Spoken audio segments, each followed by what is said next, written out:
She's 17 and now she's 20 and she's been on her parents' couch for 3 years. Makes me mad. We were in New Zealand last month, had dinner with my husband's friend. They brought their 20-year-old and they're like, "Hey, what you doing? You going to college?" She's like, "No, I had some health issues. I'm not in college." I'm like, ding, ding, ding. Ends up, of course, she was diagnosed a couple years ago with mild, we don't know if you have ME or if you have long COVID. We're not sure. Told 3 years ago, there's nothing you can do for this. You have to get used to it. She's 17 and now she's 20 and she's been on her parents' couch for 3 years. Makes me mad. So don't tell, like, that's the wrong thing to say. You can say, "I'm not sure how to treat this. Let me spend an hour online Googling this and find some resources for you if you've never heard about it before."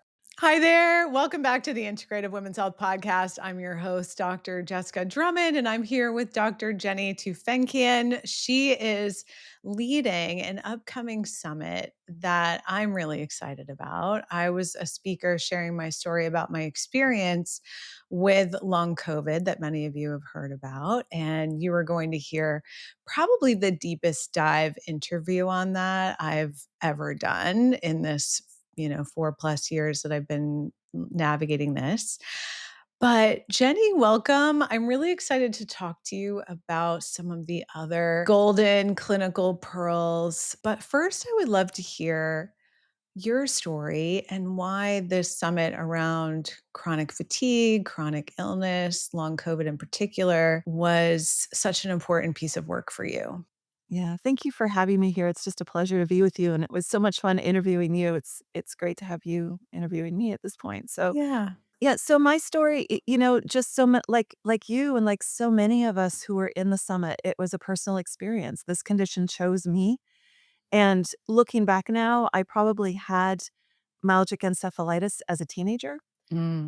I had that experience of being really exhausted, going into Kaiser.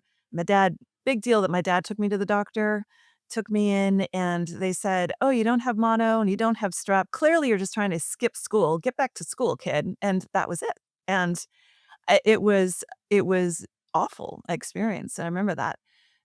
But really what the big moment for me was when I was a second-year medical student, and I was literally felt like I was on top of the world. I just aced my boards. I had a my child was about 4 or 5 years old. We decided to have another child, Mm. and I ended up having a series of miscarriages, and the second one was at 17 weeks, and so it was a well-formed fetus, and I ended up having that experience where I hemorrhaged and passed out and would have died if it hadn't been for modern medical care. Was rushed to the hospital, got a DNC, and I came home and my body crashed.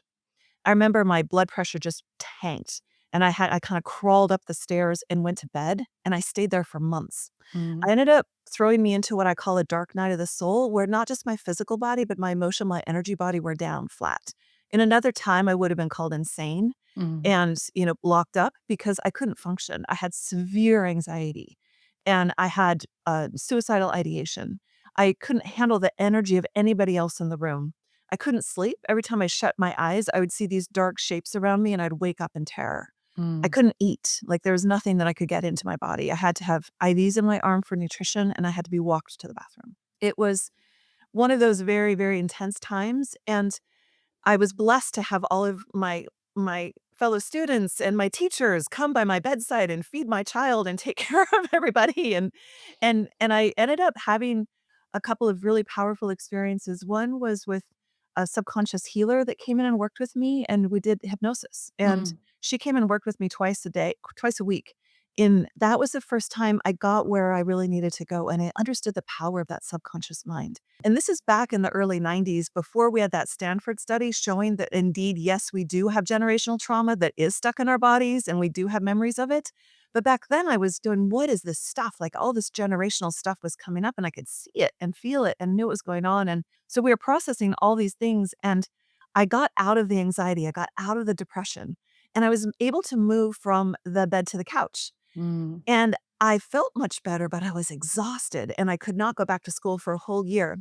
Sure enough, that horrible label of chronic fatigue syndrome got slapped on me, which I hated. It was the yuppie flu back then, but it was actually exactly what was going on with me. And so I did everything I could as a student, and then as I, went back to school, I was doing all the stuff for the adrenals and all the detox and all the things.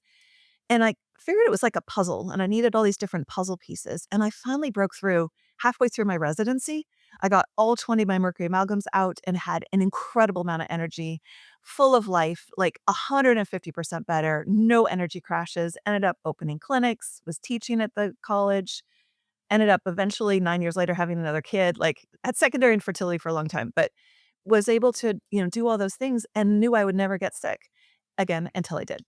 And when I hit perimenopause, I had a series of injuries, hurt my knee, got frozen shoulder, couldn't sleep from the pain, and all of a sudden, I went down that slide so fast, and I'm looking at that looming hole going, "Oh, no." Except this time, I had overhead in my clinic, I was the one that was responsible financially for my family. If I went back to bed, we went bankrupt.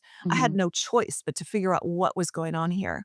Mhm. And it was a really important lesson just in that moment too of realizing that I was going into relapse, because I realized that it's easy for the body to go into relapse, and I don't wanna say that as a fear thing for those of you who are listening to this who have this. It's really an empowerment thing because it's a when you understand what your root causes are and what your body needs to get better, what are the tools in your toolkit that work for you?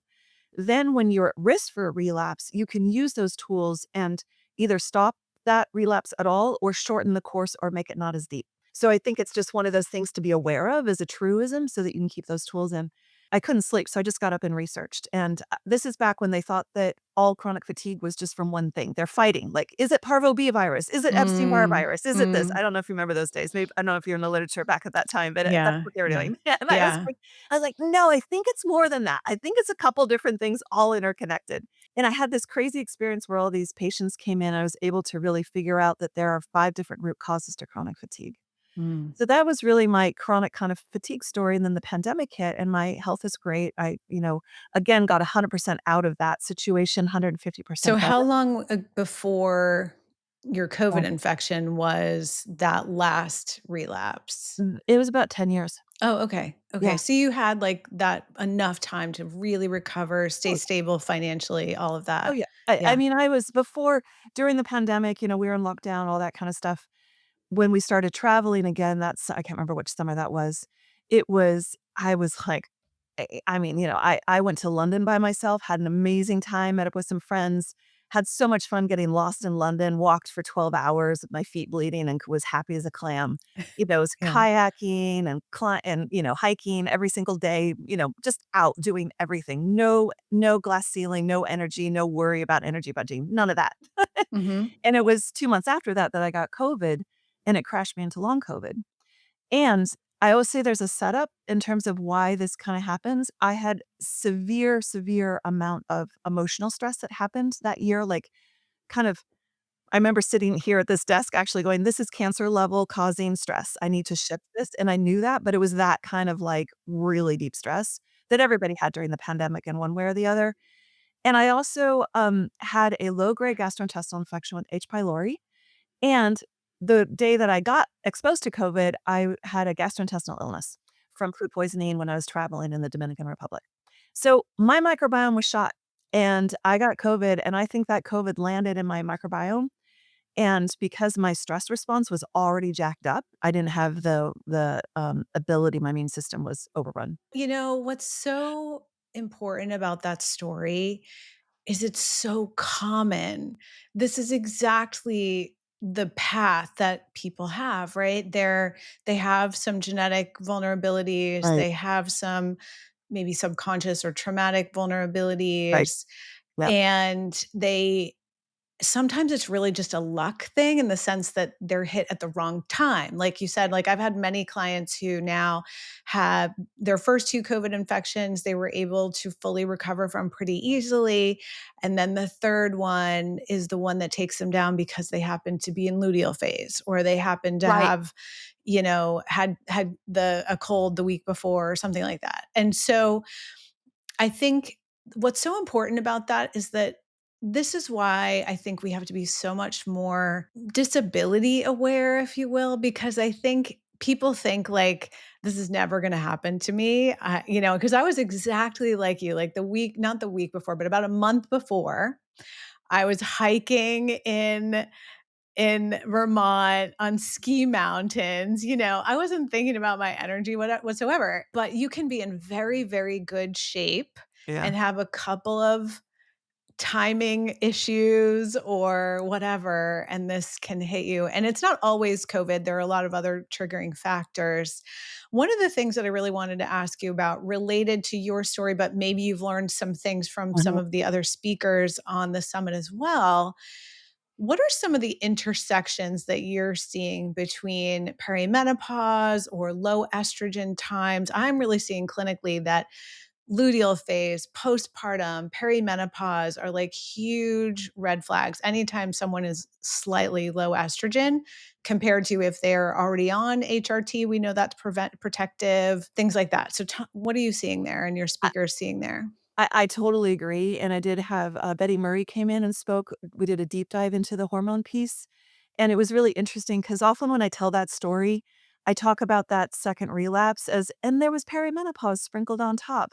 And really, after talking to Betty Murray, I was like, "Oh, I gotta take that out. That was not a frickin' sprinkle, that was part of the foundation. That's what Mhm. was going on because that estrogen is such a powerful anti-inflammatory." They call frozen shoulder 50-year-old women's disease in Chinese medicine Mhm. because and I had a really bad case of frozen shoulder because I was so fit and I was so working out so much and I injured my knee. I was like, I wasn't gonna give up my workout. So I was doing all this upper body and core, and then my shoulder hurt a bit. I'm like, "No, I'll just work through this one. I'm 24 years old. No problem. I'll keep lifting.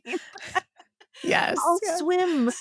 I'll just like, Yeah, don't know. well, and that's exactly what cued me to it because I was like, "She said she had frozen shoulder," and so Ding, ding, bing, bing, ding. bing, because Yeah, I as a know. physical Yeah, I know. therapist, we've seen that for decades. We're like, "Of course, every Yeah. time, you're in perimenopause, that triggers frozen Yeah. shoulder." Yeah. Yeah. And it's interesting because energetically, that frozen shoulder goes to the solar plexus, which is around self-worth. Mm. And it's really interesting when you're in perimenopause from that emotional energetic thing, that's part of what you're coming into is your own power in a new way, where you're not in this tend and befriend estrogen state. You're kind of stepping into, well, who am I if I'm not making sandwiches for everybody all the time? Like, if I don't need to worry about that so much, if I'm kind of moving into this next phase of my life, who am I in that? So it's kind of interesting from that perspective as well.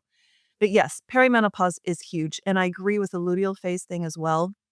One time when I was, I had chronic fatigue and we were traveling to Britain where my husband's family lives. And I arrived there and I went into this deep, dark depression that I had not experienced and I couldn't figure out what was going on. I'm one of those women that when the magazine I buy before I get on the plane is actually Scientific American. And Yeah. anyone out there listening, I love you if you're like me. I'm just like, that was the one I bought. Yeah. Happened to be an article about on hormones and what happens during that luteal phase, and that was the first time I'd read an art this is, again, decades ago. This is I reading an article and realizing how that impacts your mood, which impacts your neurotransmitters, and I was sitting there in our bedroom going, "Oh, this is what's going on." I flew during luteal phase, totally jet lagged, small child, up at night, they're jet lagged, I'm jet lagged. This is what happened to my brain. It's like, this is the thing. So I think realizing the impact of that is huge. It doesn't and I think it's important to not be in fear around this of like, "Oh, no, Mhm. I'm in my luteal phase. I can't do anything," or "I'm going through perimenopause. I'm gonna get sick and get COVID." That's not it at all. It is it's having more compassion for ourselves, I think, going through these different times, and when we hear that, really checking in with ourselves of what am I up for right now? Or if you are going out to a high risk situation, you're going to a concert or something, and then, boost yourself in some way, whether that's an energetic thing where you're kind of putting an energy bubble around you, whether it's taking immune supportive herbs before you go and when you come back, or you're, sniffing something, doing some nasal lavage. You know what I mean? It's like kind of what is it that you can protect yourself so that you can support yourself. But I do agree that these are higher risk times for sure. Yeah, and you were also in a phase of secondary infertility, which is related often to HPA axis dysregulation, also low progesterone, low estrogen. So you had like ultra luteal phase, if you will, at some level. Right, yeah, and it's kinda interesting because, of course, the more the literature comes out and you kinda think about different things, there's been some interesting papers around infertility and myalgic encephalitis and the Mm, combine there, so I actually kind of going back and thinking, maybe some of that infertility was actually whatever that thing is that you were sort of talking about. I think I think some people with myalgic encephalitis and who have a tendency to long COVID, I actually think we're gonna find something is genetic. I know genes can be turned on and turned off, so I don't see that as a destiny thing. But my mom had this. My brother went through a phase of this. My mom's cousin had this. You know what I mean? Like, it's in our family as a thing, and you can kinda look at what is that? And then from the summit, to your point of who what's come up in the summit is did some really great interviews with 2 doctors who do a lot of genetic testing, which is not something I've done for a while, and it was interesting, and they ran a test on me. In my inflammatory, I'm very strong in lots of things, like doing great, but in inflammation, I'm challenged. Mhm. And it made me realize that I'll bet a lot of people who get stuck in these chronic conditions probably have that marker it's instructive because clinically, it makes you think, "Okay, well, then let's focus the treatment there." You have that supplement, your own personal medicinary of 100 supplements, like, which ones do you really need? When you sort of have that blueprint, it can be helpful to go like, "Well, my body actually detoxes pretty well. Actually, it is the anti-inflammatories that we really need to focus on." Mhm. Yes, I completely agree. I think there's this genetic predisposition to some of these things, and the knowledge of the vulnerable times is when we need to step up the protection, whether it's preventative medications or herbs, masking, air filtration, thinking about when you're willing to do different things. Because when you have this genetic vulnerability and you might be in a vulnerable time, and, that just gives us, I think the reality is we have to recognize that we're all going to be navigating a more complex environment now from now Uh-huh. on. Uh-huh. And so Uh, when you know you are a more vulnerable person genetically, it gives a lot of strength to when to deploy the uh-huh. tools of increased resilience without having to kind of be always in fear. I think the knowledge is a lot more empowering. And so, any other like really exciting, actually, there's two things I want to ask. Let me start with this. First, I think it was really interesting that you were very gaslit as a kid. And that's one of the things we're seeing in long COVID kids. I think it's about 20% of children have long COVID at this point, and we're seeing a lot of teenagers. The kids are really being gaslit. Anything that you either learned for the summit or you would say to our practitioners out there who might work with kids or teens, like, let's help them, because I think that initial gaslighting really is long-term traumatic. I would agree. I mean, this is one of those where I can get onto my soapbox and it makes me angry. I mean, it just really does because I have seen those kids and we were in New Zealand last month, had dinner with my husband's friend. They brought their 20-year-old and they're like, "Hey, what you doing? You going to college?" She's like, "No, I had some health issues. I'm not in college." I'm like, "Ding, ding, ding." Ends up, of course, she was diagnosed a couple years ago with mild. They're not, I don't know if you have ME or if you have long COVID. We're not sure. Told 3 years ago, "There's nothing you can do for this. Mm. There's nothing you can do. You have to get used to it." She's 17, and now she's 20, and she's been on her parents' couch for 3 years. Makes me mad because there's so much you can do. So don't tell like, that's not that's the wrong thing to say. You can say, "I'm not sure how to treat this. This is out of my scope. Let me connect you with somebody who does. Let me find some resources. Let me spend an hour online Googling this and find some resources for you if you've never heard about it before." I know nobody listening is there, but it's like But it's ridiculous. yeah. And I think to your point of the damage and the trauma, is for these younger I think it's terrible to say that to anyone at any age, Mhm. but when you're just at that peak of you're supposed to have all this vitality and energy, you're supposed to be out there connecting and expressing yourself, learning who you are, to be told when you're just coming out of your egg in a way, to be told, "No, you can't live that life." They don't have enough wisdom and experience to bring any perspective or to question anything that you're telling them. So be really conscious. There's a thing in Buddhism about right speech, right action, right? And Mhm. so what is really the right thing to say to this person in front of you? It's so important that we stay connected with our patients. And if you're talking to a teenager, how would you have wanted to be treated as a teenager when you were there, if that's really a question for you as a practitioner? And for those of you who know teenagers and people in their 20s who have this condition, there are so many things you can do. I actually find I'd say the ones that I've seen are kind of in two groups. The first group is because they're so much younger, they actually shift out really quickly Mhm. once you figure out what it is. Did they reactivate a chronic virus? Do they have, did they have a TBI and this is triggering severe brain inflammation? Need to address that. Like, what is it in them? Is there mold in their house that wasn't an issue until they got COVID and now it's flaring them up? You know, there's something there that needs to be uncovered, like what's going on in their body. It's gonna be different for everybody.